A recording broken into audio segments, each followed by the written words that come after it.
हे बुद्ध भगवान, जो मेरी वीडियो को लाइक और सब्सक्राइब करेगा उनकी माँ को हमेशा खुश रखना। वीडियो को शुरू करते हैं। भीड़ भाड़ से अलग होकर जब भी कोई इंसान अपने साथ अकेले में समय बिताता है तभी उसके दिमाग में नाना प्रकार की चिंताएं जन्म लेने लगती हैं। मनुष्य की प्रवृत्ति ही ऐसी है कि वो ज्यादातर समय नकारात्मक ही सोचता है। अपने लक्ष्य को कैसे प्राप्त किया जाए ये सोचने की जगह है। वो ये सोचता है कि अगर लक्ष्य पूरा नहीं हुआ तो मैं क्या करूंगा, और इस प्रकार की नकारात्मक विचारधारा के कारण जीवन परांत डर डर कर जीता रहता है। अगर पूरी बुद्धिमानी और सजगता के साथ इस डर को समझाना जाए तो यही डर इंसान के पतन का कारण बनता है। ऐसा मनुष्य जो खुद पर संजय करता है, खुद पर संदेह करता है, भला वो कैसे सफल हो सकता है। लेकिन बुद्धिमानी से अगर इस डर का उपयोग किया जाए तो यही डर उसकी सबसे बड़ी ताकत बन सकता है। काश केवल एक बार उसने खुद पर विश्वास किया होता तो उसे मालूम होता है कि उसके डर में ही उसकी ताकत का रहस्य छुपा हुआ है। ये कहकर सन्यासी चुप हो गया और चुपचाप अपने कदमों पर ध्यान लगाते हुए जंगली घास पे से आगे बढ़ने लगा। संध्या का समय था। सन्यासी और एक लकड़हारा जंगल में से होकर गांव की तरफ निकल रहे थे। सन्यासी के ये शब्द लकड़हारे को कुछ समझ में नहीं आए। वो सोच रहा था कि डर में ताकत कैसे हो सकती है। डर तो आदमी को कमजोर बनाता है। अपने मन की उत्सुकता को जब वह काबू नहीं कर सका तो उसने सन्यासी से पूछा कि महात्माना, आप ये क्या कह रहे हैं कि डर में ताकत होती है? डर तो आदमी को कमजोर बनाता है, उसे तो अपना डर दूर करना चाहिए। करारा अपनी बात पूरी कर पाता उससे पहले ही उसे एक शेर की दहाड़ सुनाई दी। शेर की गर्जन सुनकर लकड़हारे का रोम रोम कांप गया। उसके कान खड़े हो गए। जंगल से आती एक एक आहट उसे साफ सुनाई दे रही थी। उसके कदम वहीं पर जम गए थे, वो भी नहीं पा रहा था। उसे पता था कि थोड़ी सी हरकत उसकी जान जोखिम में डाल सकती है। उसका दिल तो तेजी के साथ धड़क रहा था, लेकिन फिर भी वो अपनी सांसों पर काबू पाने का प्रयास कर रहा था। कुछ देर बाद जब खतरा टल गया तब सन्यासी ने कहना शुरू किया। सन्यासी ने कहा कि अभी जब तुम डरे हुए थे तो तुम्हारे शरीर का रोम रोम जाग गया था। जंगल से आ रही छोटी से छोटी आहट पर भी तुम्हारा ध्यान लगा हुआ था। तो इस प्रकार अपने मन के डर के कारण तुम होश में आ पाए, तुम पूरा ध्यान लगा पाए। इससे पहले जब तक तुम्हें शेर की दहाड़ सुनाई नहीं दी थी तब तक तुम अपने विचारों में खोए हुए थे, लेकिन जैसे ही तुम्हें शेर की दहाड़ सुनाई दी वैसे ही तुम्हारे सारे विचार गायब होकर हम वर्तमान में उपस्थित हो गए थे। यदि तुम्हें अब भी शेर से बचकर भागना होता या फिर उससे लड़ना होता तो तुम्हें अपने शरीर की वो क्षमता देखने को मिलती जो आज तक जीवन में तुमने खुद भी महसूस नहीं की होगी। जब कोई कुत्ता तुम्हारे पीछे दौड़ता है उस समय तुम्हारी जो रफ्तार होती है वो तुम्हारी आम जिंदगी से कहीं ज्यादा होती है। साधारण जीवन में तुम इतने तेज नहीं दौड़ पाओगे जितना कि एक कुत्ते के सामने दौड़ पाओगे। ये ताकत या कहें कि हमारे शरीर की क्षमता अभी देखने को मिलती है। जब हमारा मन डर में होता है, किसी डरावनी परिस्थिति में हमारा मस्तिष्क और हमारा शरीर अपने उच्चतम श्रेणी में काम करता है। जो काम तुम आम जिंदगी में नहीं कर पाते वो तुम्हें डरा कर कराया जा सकता है। जहां पर भी तुम्हें डर का एहसास होता है वहीं पर तुम्हारी इंद्रियां पूर्ण रूप से सक्रिय हो जाती है। तुम्हारे कानों की सुनने की क्षमता तेज हो जाती है, दृष्टि एकटक हो जाती है, पूरी सजग हो जाती है, सक्रियता बढ़ जाती है। और जैसे जैसे वो डर खत्म होता है वैसे वैसे तुम सुप्त अवस्था में चले जाते हो। तुम सो जाते हो और तुम्हारे इंद्रिय फिर से आराम की स्थिति में चली जाती है। सन्यासी ने लकड़हारे से कहना जारी रखा कि परीक्षा से एक दिन पहले जो याद करने की तुम्हारी गति होती है वो साधारण याद करने की क्षमता से कहीं तेज होती है। सिर्फ एक बार याद किया हुआ तुम्हें परीक्षा के समय याद रह जाता है और तुम जानते हो कि ये सब परीक्षा के डर से ही होता है। इसीलिए डर को दूर करने की जगह इंसान को ये सोचना चाहिए कि वो अपने डर को ताकत कैसे बना सकता है। जिस प्रकार सुख और दुख, प्रकाश और अंधेरा एक ही सिक्के के दो पहलू होते हैं, उसी प्रकार डर और ताकत भी एक ही सिक्के के दो पहलू होते हैं। जिस प्रकार रोशनी के बिना अंधेरा पूर्ण नहीं होता, सुख के बिना दुख पूर्ण नहीं होता, उसी प्रकार डर के बिना ताकत का भी कोई महत्व नहीं है। लकड़हारा सन्यासी के ज्ञान से बहुत प्रभावित हुआ। उनके चरणों में नतमस्तक हो गया और उनसे पूछा कि महात्मा, अंधेरे को तो दिया जलाकर रोशनी से भरा जा सकता है, लेकिन अपने डर को ताकत में कैसे बदले? इसके लिए कोई उपाय बताएं। इस पर सन्यासी ने कहा कि डर दो प्रकार के होते हैं, सबसे पहला मानसिक डर और दूसरा शारीरिक डर।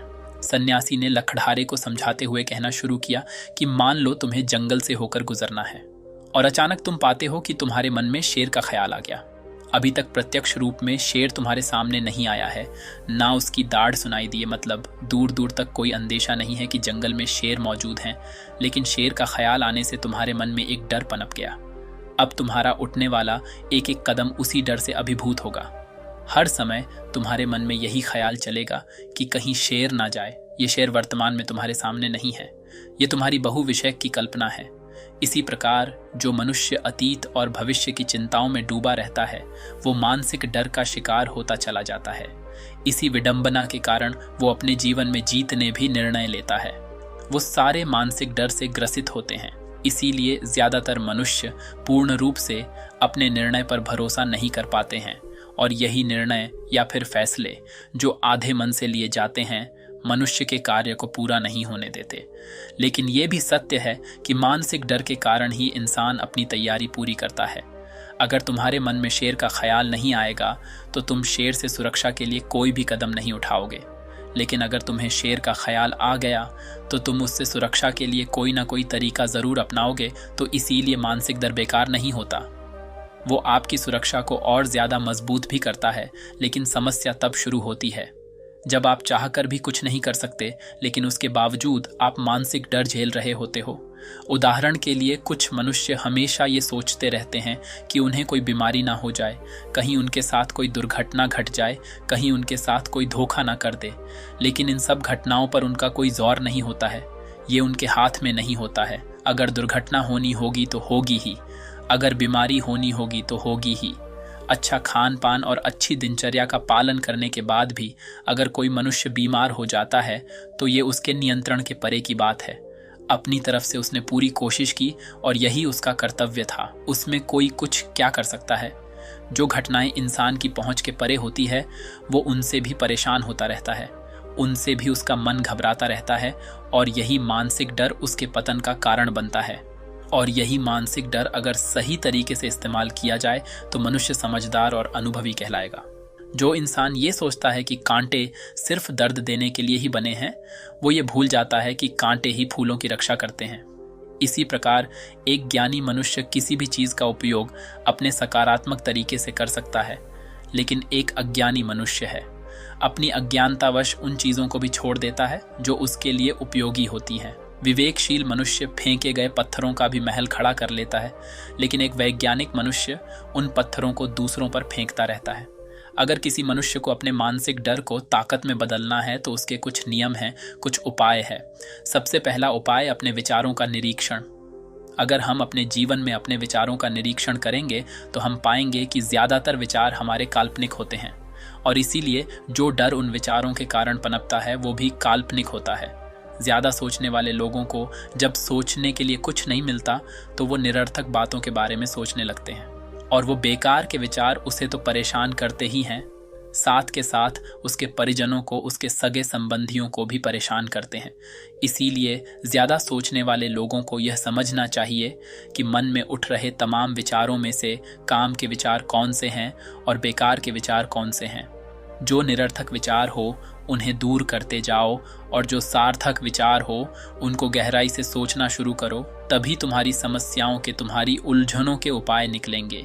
मानसिक डर को दूर करने का दूसरा उपाय है उसका सामना करना। इसका मतलब यह नहीं है कि तुम शेर के सामने जाकर खड़े हो जाओ, बल्कि इसका मतलब यह है कि पूर्ण सुरक्षा के साथ तुम जंगल में जा रहे हो।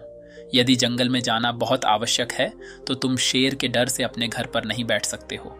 इसी प्रकार मनुष्य के जीवन में बहुत सारे डर होते हैं, जैसे कि परीक्षा का डर, लक्ष्य ना पाने का डर, झूठ बोलने का डर, सच के पता लग जाने का डर, अपनों को खो देने का डर, दुर्घटना हो जाने का डर। लेकिन जैसे जैसे समय के साथ इन डरों का सामना किया जाता है, वैसे वैसे ये डर जीवन से दूर होते चले जाते हैं। अगर तुम इनसे बचने का प्रयास करते हो तो ये जीवन भर तुम्हें सताते रहेंगे। ये तभी दूर हो सकते हैं जब तुम इनका सामना करो। कुछ लोगों को तो दूसरों के सामने खुलकर बात करने में भी डर लगता है। ऐसे लोगों को अनजान लोगों से बात करनी चाहिए। जितना ही वो लोगों से बात करेंगे उतना ही उनके मन का डर दूर होता जाएगा। मानसिक डर को ताकत में बदलने का तीसरा उपाय है अपने डर को स्वीकार करना। बहुत से लोग अपने जीवन में अपने डर को स्वीकार ही नहीं कर पाते। अगर आप उनसे पूछेंगे कि उन्हें किस चीज़ से डर लगता है तो वह साफ इनकार कर देंगे कि उन्हें किसी चीज़ से कोई डर नहीं लगता। लेकिन दूसरों की नज़रों में ऊंचा उठने के लिए ये झूठ उन्हें बहुत महंगा पड़ता है। अगर वो अपने डर को स्वीकार करना नहीं सीखेंगे तो वो जीवन पर्यंत उस डर से मुक्त नहीं हो पाएंगे। इसीलिए समझदारी इसी में है कि अपने डर को स्वीकार कर लिया जाए। अगर आपको किसी चीज़ से डर लगता है तो किसी से शर्माने की या झिझकने की ज़रूरत नहीं है। हर मनुष्य को, हर इंसान को किसी न किसी चीज़ से डर लगता ही है और आप पाएंगे कि जैसे ही आप अपने डर को स्वीकार करते हैं वैसे ही आपका डर ख़त्म होना शुरू हो जाता है। और जितना ही आप अपने डर को छुपाने की कोशिश करेंगे आपका डर उतना ही मजबूत होता चला जाता है। ये सारे तरीके तुम्हारे मानसिक डर को दूर कर सकते हैं, लेकिन शारीरिक डर को दूर करने के लिए तुम्हें दूसरे तरीके अपनाने होंगे। सबसे पहले ये समझो कि शारीरिक डर कौन सा होता है। मान लो तुम किसी जंगल से गुजर रहे हो और अचानक तुम्हारे सामने शेर आ जाता है। तुमने पहले नहीं सोचा था कि शेर तुम्हारे सामने आ सकता है, लेकिन जब वो तुम्हारे सामने आता है तो तुम्हारी सारी शारीरिक गतिविधि या शिथिल हो जाती है। तुम्हारी सांसें अटक जाती हैं, मस्तिष्क काम करना बंद कर देता है और तुम्हारा दिल तेजी के साथ धड़कने लगता है। तो इसीलिए जब बिन सोची बात हमारे साथ घटित होती है तो हमारा शरीर उस डर को महसूस कर पाता है और वही शारीरिक डर कहलाता है। ऐसे समय में शारीरिक डर को दूर करने के कुछ उपाय हैं, कुछ तरीके हैं। सबसे पहला उपाय तो यही है कि अपने ऊपर संयम रखें। जब किसी मनुष्य के साथ बिन सोची बात घटती है तो सबसे पहले उसका संयम टूट जाता है और संयम टूटने के साथ उसका मस्तिष्क काम करना बंद कर देता है और इसी वजह से सोचने और समझने की प्रक्रिया भी रुक जाती है, क्योंकि हमारा शरीर उसी प्रकार कार्य करेगा। इस प्रकार हमारा मस्तिष्क उसे निर्देश देगा। अगर मस्तिष्क की सोचने समझने की शक्ति खत्म हो गई तो हमारा शरीर भी शिथिल हो जाता है। तो इसीलिए अगर कठिन समय में मनुष्य अपने ऊपर संयम रखता है तो उसका मस्तिष्क सही तरीके से काम करता है और वो सही निर्णय लेकर उस परिस्थिति से तत्काल बाहर आ सकता है। यहाँ पर दूसरा उपाय समझने का ये है कि जीवन में कुछ भी घटित हो सकता है। जीवन बड़ा चमत्कारिक होता है। वो हमारी सोच के अनुरूप नहीं चलता, बल्कि उसमें कुछ भी हो सकता है और यही जीवन की खूबसूरती होती है। अगर आपको आज ही पता चल जाए कि आने वाले 10 साल तक अब क्या कर पाएंगे तो आपकी जीवन में से रुचि खत्म हो जाएगी। लेकिन अगर जीवन एक रहस्यमयी किताब की तरह बना रहेगा तो आप अपने जीवन से कभी नहीं थकेंगे। आपका जीवन आपको आश्चर्यचकित करता रहेगा। इसीलिए यह समझो कि जीवन में कुछ भी घटित हो सकता है, तुम्हारी सोच से परे भी घटित हो सकता है।